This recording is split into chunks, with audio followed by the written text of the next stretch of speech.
It's an absolutely fascinating day in the world of Magic the Gathering. For the first time in the game's history, a Magic card has been printed where the backside of the card is foiled. On top of that, players have discovered that the new Kamigawa bundles have had some significant changes made to their contents. And if that wasn't enough, there are also problems again with the Kamigawa commander decks. Magic. History. I'm an old wizard! The Magic Historian. My bones hurt. Greetings! Owners of fine luxury cardboard rectangles, my friends! I hope the day finds you well, because we have gathered for another installment of Mega Magic News! We have a number of items on this Roundup News edition. Now, obviously, the most exciting is going to be talking about the foil-backed Magic card, but there is a whole list of things. Let's dive in with the foil card first, though, since I'm sure that's what the majority of you are interested in. So, you can see up on the screen, this is indeed a card somebody has pulled out of a Kamigawa pack. Now, the front of this card is regular. The back of this card is foil. We've literally never seen this happen before with Magic the Gathering. This is the first misprint of its kind. In no way, to me, does this signal Wizards of the Coast experimenting with trying to make foil-backed Magic cards. That seems like an absurd concept, considering the majority of people tend to use sleeves, and people who don't use sleeves probably aren't the ones who care about having shiny backed Magic cards. Now, maybe they might do that as some kind of a joke at some point, maybe a secret layer like reverse foil concept. At first, when I heard of the foiled backed Magic card, my initial thought was, oh, this must have been a printing error where they took double-faced cards and accidentally foiled both sides of the card. So the front's foiled, the back's foiled, and so you have a normal backed Magic card that is foiled. But that's not the case. This is somehow like a reverse flip. Perhaps an entire sheet was fed in upside down. So more of these may surface, but at this time, this is one of the rarest and most likely valuable misprints that we have seen in a very long time. And it was an interesting thing to note for myself as well here. Now, I mentioned as well, they have redesigned the bundle. Now, Nami has sent me a picture over of the bundle content, so let me put that up on the screen for you so you can take a look, and I will try and highlight for you some of the differences. Now, bear in mind before we do that as well, if you are somebody, let's say you've ordered bundles, you've got one coming in, your bundle may or may not be like this, because it appears that what Wizards of the Coast is doing is sort of a test program where certain people are being given this version of the bundle and certain people are being given the regular version of the bundle. So, in terms of changes, first of all, the outer wrap of the bundles. Traditional bundles will have a plastic outer wrapping. These bundles instead have just the cardboard outer wrapping with a pull tab rip cord. Also, in terms of the change of the outer design of the packaging, it isn't a slide-off sleeve that you can open up for inner artwork. You can see on the left-hand side of this image, the box, this is the bundle box, it is open, and you can see there is no artwork inside of it, all right? You're going to notice as well that it is missing that long black box that has the Planeswalker symbol on it. Now, for me, since we're talking about that, that was always the worst part of the bundle. Wizards of the Coast has taken a bunch of things out of the bundles over the years, and I missed them. The novels were used to come in bundles. That was great. We used to get like full-on guides with images of every card in there. Those were great. The bundles have kind of been trimmed down over the years, and I can't say I appreciate a bunch of the stuff that they have taken out, right? But the bundles are more bare bones now. So what you get is you get like 8 set boosters when you get one of these. You get your lands, you get a promo. They've included some other stuff as well. You can see there's like a little Wanderer insert here. I'm not sure if this is supposed to make up for the fact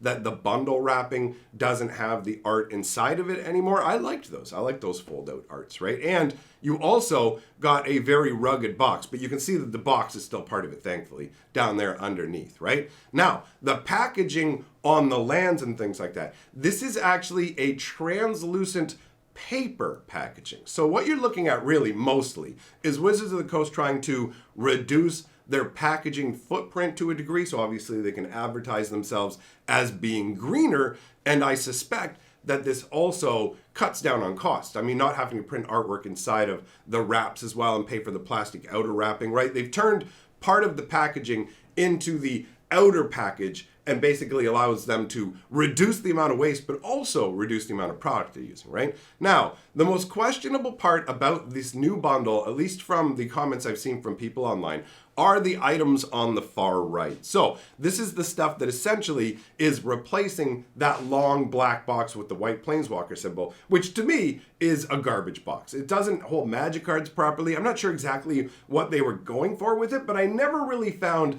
a good use for that box. So them taking that out doesn't really bother me. But then just shoving in this other random stuff, you've got two little card-shaped I guess those are supposed to be like dividers for your binder. It's like, okay, you know what? I can kind of see the use of those. They include dividers and binders and things in bundles like that in the past. They used to do really nice hard plastic ones. But the really questionable ones are the weird little like token symbols that have the Kamigawa expansion symbol on it, the token coins.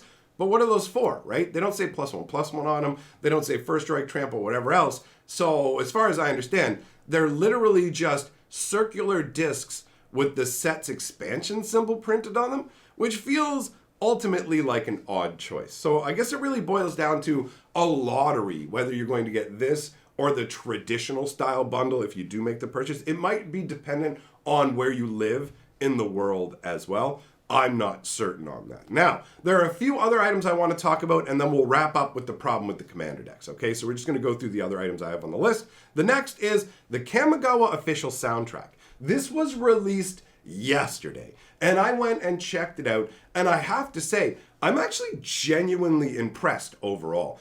I'm not sure exactly how many songs it is. It's somewhere between 14 to 18 songs, and some of the songs have singing in them, and admittedly, the songs with vocals aren't quite as enjoyable to me, but there is some atmospheric music that's been created for Kamigawa. And when you combine the fact that they've created a Kamigawa soundtrack with the fact that they've done a really good job with the trailer and everything like that, it feels like Wizards has really branched out with the way that they're trying to advertise Kamigawa. And full disclosure, when I watched that trailer, the moment at the end where the Wanderer digitizes away while Kaido's right there, it kind of gave me Kingdom Hearts, like Kyrie, no kind of vibes. Do you know what I mean? Like, it's been done in a ton of different stories, but either way, Magic's trailer for Kamigawa managed to reach down into my cold, dark heart and reawaken it. I absolutely felt great watching that trailer, and somebody remixed it into an anime opening, and I watched that as well, and that was a lot of fun too. So overall, Kamigawa is doing a good job in terms of like branching out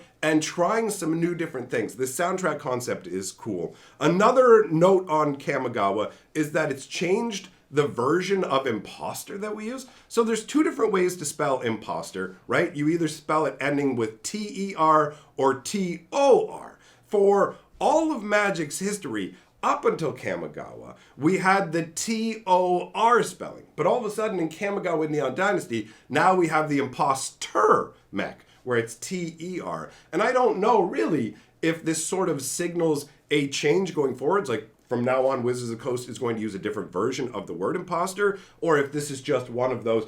English is a weird language, right? So you'll have these words where people basically, like, you can use either. They're interchangeable. They're both correct, which feels strange because when you're used to one or the other, you'll look and you're like, no, that's not how you spell it, you know? Like, we have a lot of that here, especially considering that we're kind of torn between America and like the UK, right? We've got like the British English and American English. And so we're in Canada, we're using British English, which means we have a bunch of extra U's shoved into our words. Like the word color, for example. If you're in America, you don't spell it with a U. We just shove a random U in there, right? That's the kind of stuff we're talking about. So this is just a language change, and I don't know if it's just the person who's typing in the name is somebody different and spelled imposter different, or if this is a full-on change. But it is interesting to note in a weekend news roundup. Now, let us finish off by talking about the problem with the commander decks. This is crazy too, because it's funny, if you think about what I was just talking about, Wizards of the Coast is doing a really good job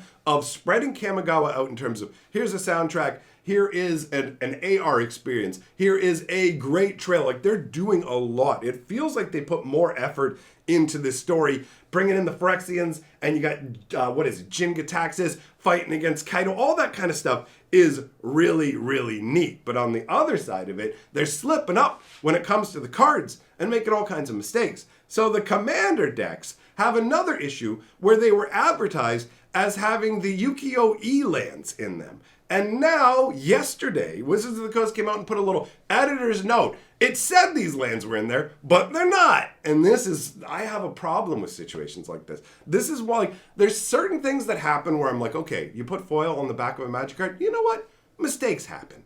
I totally get that. But when you're advertising a product to people, and you come out after all the pre-orders are out, it's like, how did it take you this long to figure out that your product was flawed and that there's this problem? How is it acceptable to wait until all the pre-orders are out and then go, oh, you know what? You know how we told you that these items were in here? They're actually not. So I guess just be aware of it. Like, that kind of stuff genuinely irks me. I don't feel that there's no real excuse for it. You can't go, oh, well, like, there's so much going on in the world right now, and it's like, we've been dealing with this for a couple of years, right? We didn't just get into this scenario. Wizards of the Coast is a company that's been around for a long time, and they should know better. We've seen this happen in the recent past. If you remember the VIP Double Master scenario, and for those of you who may not recall, essentially what happened was Wizards advertised this product in a particular way, where in all of the documentation, if you went to their website, it would say this. If you asked their PR person specifically in a Twitch stream, he confirms it. And on the product itself, the box itself, all incorrectly state what you can get in it. Everywhere we were told that you could get 2 mythic box toppers. Everywhere. People even went so far as to ask in a Twitch streams, hey, can we get 2? Yes, you can. And then it comes out, product comes out, oh, you know what? Due to a miscommunication. What do you mean miscommunication? You had this across the board. Like, this is where it moves into the realm of unacceptability. You buy these commander decks, you've got the deck list, you see all the things that are available, and then they go, oh, by the way, these things that are genuinely desirable. We're not talking about something people don't care about not being included. There are people who literally purchase this product specifically because those lands are included. I mean, it's not just to get the lands, but that was part of their purchasing decision. I could see it when I went through the forum posts where people were talking about this and like, dude, this feels really unfair. I wasn't sure I was going to buy these decks, and then these lands were essentially what pushed me over the top. These Ukiyo-e lands, and I'm sure I'm horribly mispronouncing them, they are absolutely beautiful lands, and I understand why people want them. I want a bunch of them. I find them, oh, they're just so gorgeous, right? So to sit there and go, we're going to sell you this product. Here's the list of all the items in the product. Oh, you've pre-ordered it. Oh, we've made all our sales. Well, here's what we're going to do. We're just going to go back to our website and put a little sentence up here. And that's it. It's all on you. It's your problem. Like, enough people need to contact Wizards of the Coast over this and get replacements that it becomes a thing. When they had the VIP booster scenario, people got so worked up that Wizards of the Coast was forced to offer a booster pack of Double Masters to everybody for every VIP pack you bought. They would give you a booster pack of Double Masters for the false advertising, because that's what this is. And at the end of the day, Wizards of the Coast is a billion-dollar corporation. They want a ton of money from us. They want us to pay premium prices.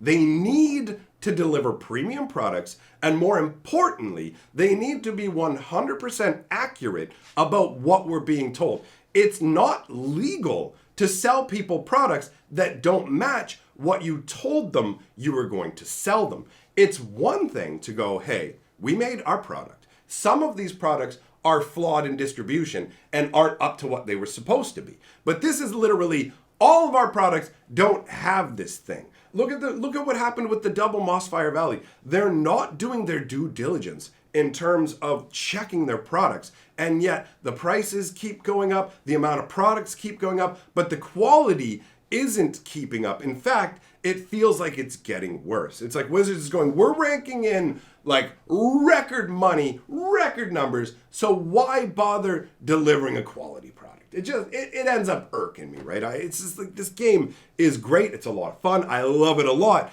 but it's expensive. And if you want it to cost that much, you have to justify the cost. You know what I'm saying? Anyhow, that wraps up the news, my friends. Let me know your thoughts if you want to. If you don't, do it anyways, because you have to. I'm going to come to your house, grab your hands. I'm going to treat you like one of those cats on the keyboards. I'll make you slap and leave your comments. And then I'm going to come back to your comment that's a bunch of gibberish and go, what's the matter with you? Are you stupid? I can't even read this. Because that's the kind of guy I am. Thanks for coming by, my friends. I will see you next time.